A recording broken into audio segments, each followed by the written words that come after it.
मित्र हो, नमस्कार. मी प्राध्यापक मानाजी गावडे, तुळजाराम चतुरचंद महाविद्यालय, कनिष्ठ विभाग, मराठी विभाग, बारामती.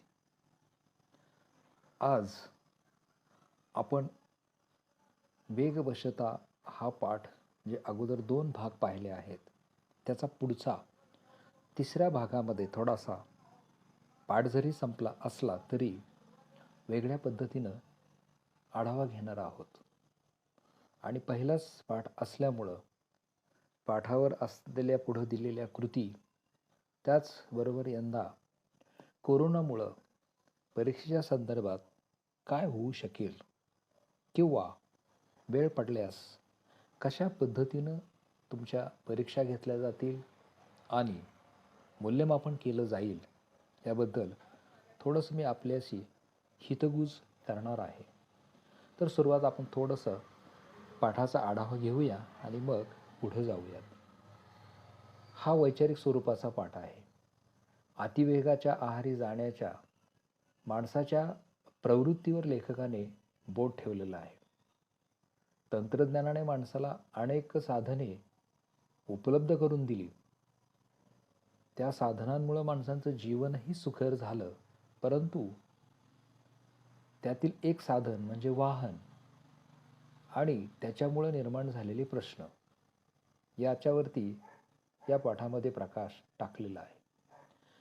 वाहनामुळे माणसाचा वेळ वाचला, कष्ट वाचले, माणसाच्या प्रगतीसाठीही त्याचा हातभार लागला. किंबहुना वाहन म्हणजे प्रगती आणि म्हणून आपल्याजवळ वाहन असणे हे श्रेष्ठतेचे लक्षण असा बहुसंख्य लोकांचा भ्रम झाला आहे. त्यामुळे लोक अतिवेगाच्या आहारीही गेले आहेत. अतिवेगामुळे माणसे वाहनाला जखडून जातात. शरीराच्या नैसर्गिक हालचालींमध्ये अडथळे येतात. नैसर्गिक लय, आरोग्य यांची हानी होते.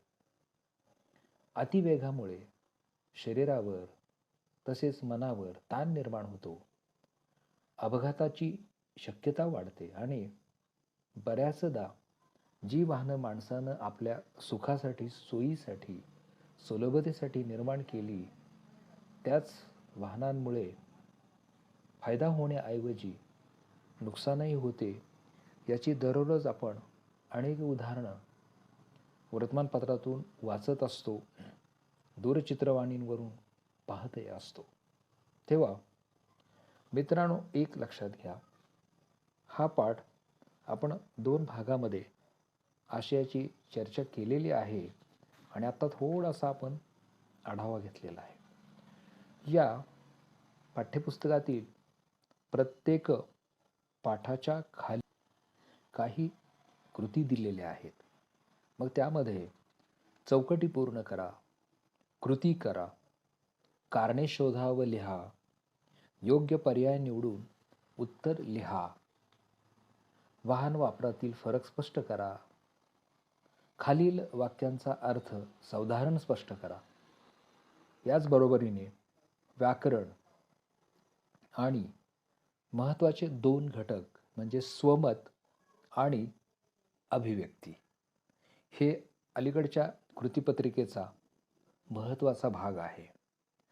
आपला खरा कस लागतो तो कुठे, तर स्वमत आणि अभिव्यक्ती इथेच. मित्रांनो, आपल्याला बऱ्याचदा आपण एखाद्या गोष्टीबाबत भरभरून बोलतो, ऐकतो, वाचतो, परंतु ऐनवेळी जर त्याबाबत आपलं मत कोणी विचारलं तर आपल्याला आपलं मत नेमकं अचूकपणे मांडता येत नाही. कारण आजपर्यंत तसा विचारच केला गेला नव्हता किंवा किंबहुना नाही. जुन्या काळी माणसांची मतं ठाम असायची, परंतु आता हा भाग फारसा राहिला नाही. आणि याला जोडूनच अभिव्यक्ती म्हणजे माझी भूमिका काय असेल किंवा मी काय करेल, हा एक दुसरा भाग. हे 2 घटक कृतीपत्रिकेचे अविभाज्य घटक झालेले आहेत.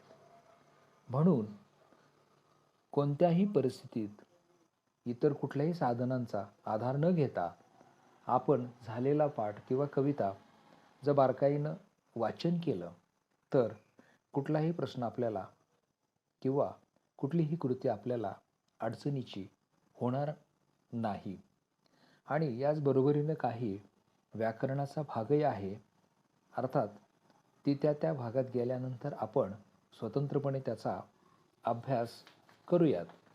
आता या पाठाच्या खाली पान क्रमांक 5 वर काही कृती त्यांनी दिलेल्या आहेत. त्यात त्यांनी 1 पाठाच्या आधारे खालील चौकटी पूर्ण करा. कृतीपत्रिका जेव्हा तुमच्या समोर येईल तेव्हा तुम्हाला एक परिच्छेद दिलेला असेल आणि त्या आधारे तुम्हाला ते लिहावं लागेल. इथं संपूर्ण पाठावरती कृती आहेत म्हणून तसं त्यांनी तिथं विधान केलेलं आहे. एक जीवन विभागणारे घटक, स्थिती आणि गती. इथं चौकटीमध्ये उत्तर आपल्याला लिहायचं आहे. विचारांची गती म्हणजे डॅश प्रगती. अधोगती म्हणजे दिशाविहीन गती. अक्षम्य आवेग म्हणजे अधिक वेग. आता आ, गतीबाबतची लेखकाने वर्णिलेली विकृती म्हणजे अप्रमाण, अवास्तव, अनावश्यक गती. 2, लेखकाच्या मते जीवन अर्थपूर्ण तेव्हा होते जेव्हा कामापुरते, कामासाठी वाहन व वेग आटोक्यात. हे त्याचं उत्तर आहे. क्रमांक 3, लेखकाने सांगितलेली वाहन खरेदी करण्याची कारणे. 1, मानसिक स्पर्धा आणि दुसरा आहे ऐश्वर्याचे प्रदर्शन.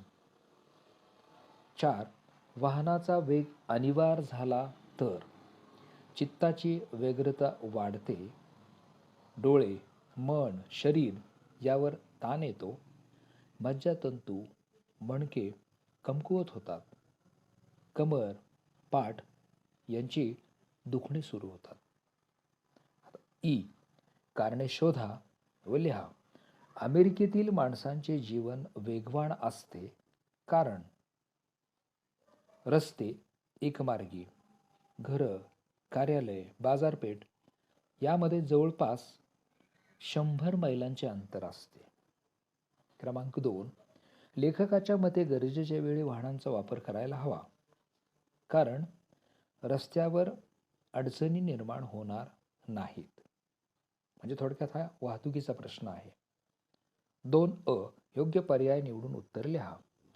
जीवन अर्थपूर्ण होईल जर वाहन कामापुरतेच वापरले तर, वाहन आवश्यक कामासाठी वापरले तर, वाहनाचा वेग आटोक्यात ठेवला तर आणि ई, वरील तिन्ही गोष्टींचा अवलंब केला तर. तर मित्रांनो, यातले वरील तिन्ही याचे पर्याय बरोबर आहेत म्हणून ई, तिन्ही गोष्टींचा अवलंब केला तर. क्रमांक 2, निसर्गविरोधी वर्तन नसणे म्हणजे स्वतःला वाहनाशी सतत जखडून ठेवणे, वाहनाचा अतिवेग अंगीकारणे, तातडीचा भाग म्हणून कधीतरी वाहन वापरणे, गरज नसताना वाहन वापरणे. आता इथं निसर्गविरोधी नसणे, आपण गल्लत करू नका, वाचताना बारकाईने वाचा. याचा पर्याय आहे उत्तर तातडीचा भाग म्हणून कधीतरी वाहन वापरणे. आता इथं भारत आणि अमेरिका. अमेरिकेतली अंतरं जास्त आहेत, भारतात लोकसंख्या जास्त आहे. अंतरं, कामाची ठिकाणं जवळजवळ आहेत, अमेरिकेतली लोकसंख्या कमी आहे. अशा पद्धतीनं पुस्तकातून शोधून आपल्याला इथं त्याचं उत्तर लिहावं लागेल. खालील वाक्यांचा अर्थ सावधान स्पष्ट करा. यथाप्रमाण गती ही गरज आहे, पण अप्रमाण, अवास्तव आणि अनावश्यक गती ही एक विकृती आहे. आता विचार करा मित्रांनो, मुळातच इथं गती हा शब्द या पाठामध्ये फार महत्त्वाचा आहे. आणि पुढे आलेलं अप्रमाण म्हणजे प्रमाणात नाही, अवास्तव, वास्तवतेला धरून नाही आणि अनावश्यक. आणि शेवटी म्हटलं ही विकृती आहे. म्हणजे मूळ शब्द आहे प्रकृती आणि त्याच्या उलट किंवा विरुद्ध जे असतं त्याला म्हणायचं विकृती. आरंभी माणसे वाहनावर स्वार होतात, मग वाहने माणसांवर स्वार होतात. अगदी खरं आहे की वाहनावरती माणूस आरूढ होतो म्हणजे स्वार होतो आणि मग तो वाहन चालवायला सुरुवात करतो. परंतु तो वाहनाची गती इतकी वाढवतो की त्यालाही कळत नाही की वाहन किती वेगानं धावत आहे, कारण त्याची तोशीच त्याला जाणवत नसते. आणि म्हणून लेखक म्हणतो की अगोदर माणसं वाहनावर स्वार होतात आणि मग वाहने माणसांवर स्वार होतात. उगाच भावविवश होऊन वेगवश होऊ नये.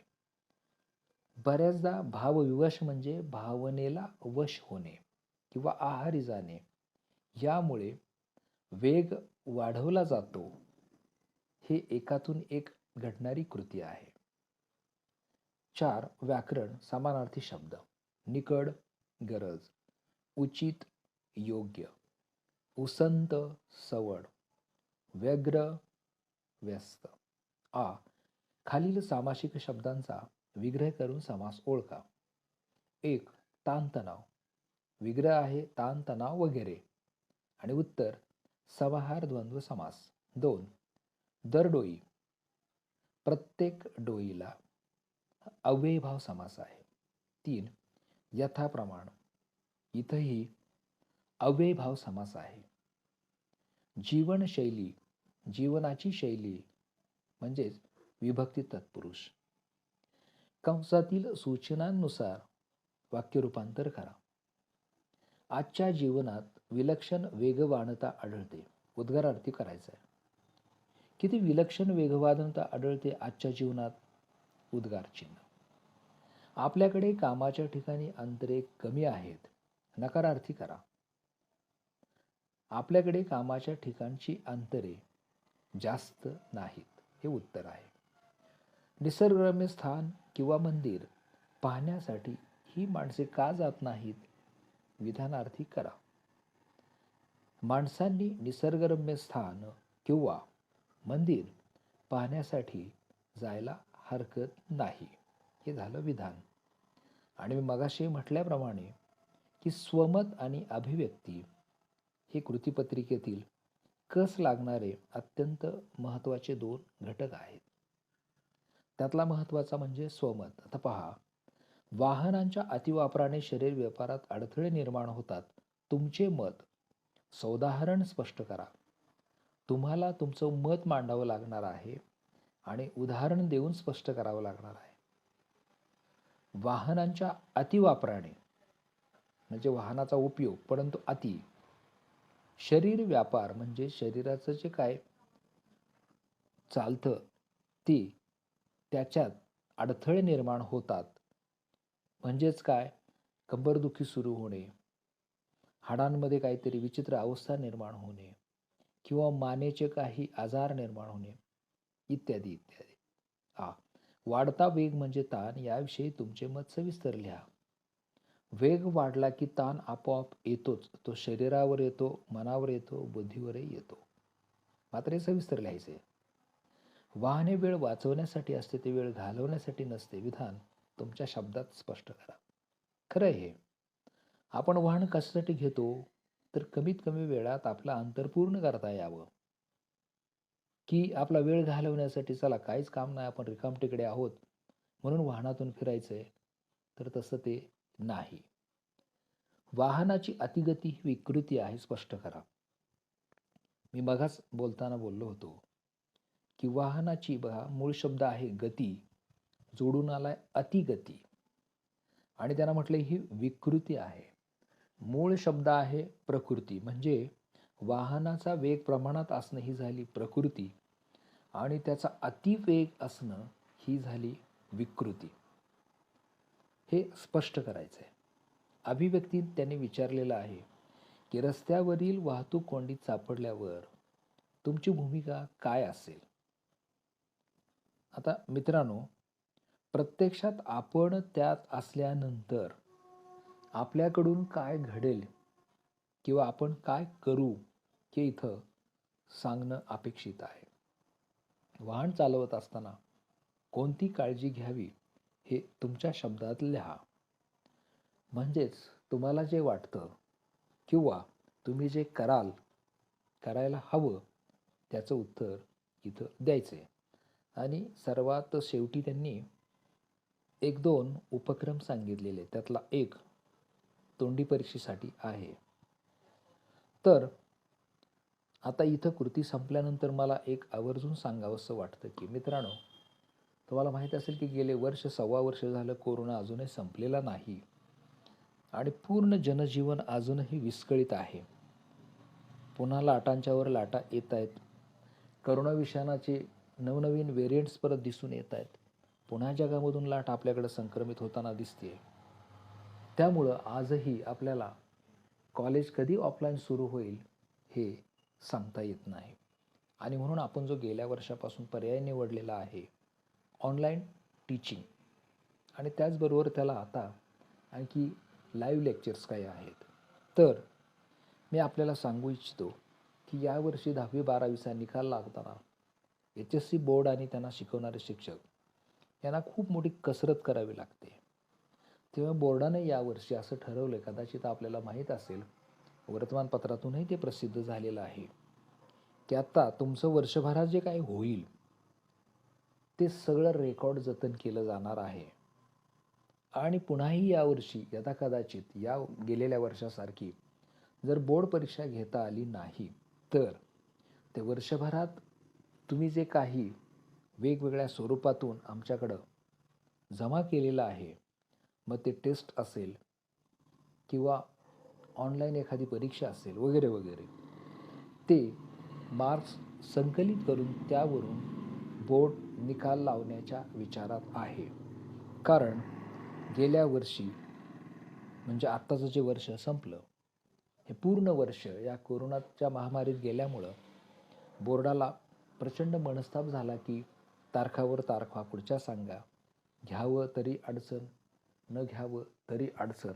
शेवटी त्यांना निर्णय घ्यावा लागला. केवळ HSC बोर्डच नाही तर CBSE आहे, अन्य बोर्ड्स आहेत, या सगळ्यांनाच कोरोना या महामारीमुळे एक अभूतपूर्व असा वेगळा निर्णय घ्यावा लागला. आणि म्हणून 10वी, 11वी आणि 12वी या तिन्ही वर्षांचे गुण एकत्रित करून त्यावरून आत्ता 12वीचा निकाल काही दिवसात लावला जाईल. परंतु पुढील वर्षाची काळजी किंवा तयारी म्हणून बोर्डानं असं सांगितलं की वर्षभरात विद्यार्थी जे करतील त्यावरूनच फक्त 12वीचा विचार करून पुढील परीक्षा जर घेता आली नाही तर निकाल लावला जाईल. म्हणून वर्षभरातल्या प्रत्येक गोष्टीत तुम्ही सहभागी व्हा, पुस्तकांचं बारकाईने वाचन करा, पुस्तकात दिलेल्या कृती सोडवा. व्याकरणाचे घटक पुढं प्रकरणं तर आहेतच, त्यावेळीही आपण घेऊयाच. तोपर्यंत तुम्ही प्रयत्न करायला हरकत नाही, कारण व्याकरण हे अगदी 8वीपासून ते आजतागायत 12वीपर्यंत त्यात काहीही बदल होत नाही. फक्त टॉपिक वेगवेगळे बदलत जातील, एवढाच काय तो फरक असतो. 8वी जरी आपण समाज शिकलो आणि 12वीत जरी शिकत असलो, त्याची उत्तरं वेगळी नसतात, तीच असतात. तोही विचार आपण करावा. आणि म्हणून मी आज याच ठिकाणी थांबतो. धन्यवाद.